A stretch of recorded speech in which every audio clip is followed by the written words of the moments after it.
পালং শাক, স্পিনাচি শাক কীভাবে রান্না করবেন সেটা আজকে আপনাদেরকে দেখিয়ে দেবো।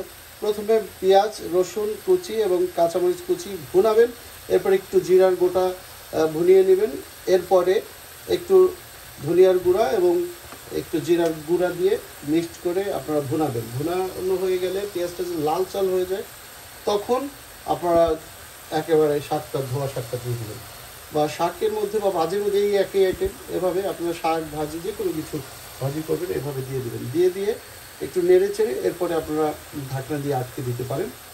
তো এভাবে আপনারা ঢাকনা দিয়ে আটকে দেবেন। ঢাকনা দিয়ে আটকে দিলে একটু সুন্দর করে মসৃণভাবে একটা হয়ে যাবে দর্শক। আবার মাঝে মাঝে একটু নাড়া দিবেন। তো পানি পরিমাণ মতো যদি দরকার হয় দিবেন, না হলে তেলে আমরা দেইনি যদিও, কিন্তু এমনিতেই পানি বের হয়েছে শাকের থেকে, সাধারণত ধোয়ার পরে পানি বের হয়, এই জন্য শাকে পানি না দিলেই হয়।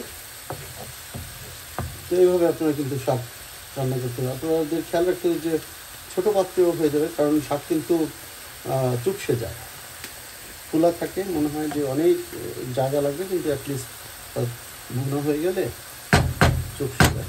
দেখছেন যে এখন কত সুন্দর করে চুপসে যাচ্ছে। তো আমরা ঢেকে দিচ্ছি। এভাবে আপনারা কিন্তু যে কোনো ধরনের সবজি, শাক এবং যে কোনো ভাজি করতে পারেন। সবাইকে শুভেচ্ছা, সবাই ভালো থাকবেন।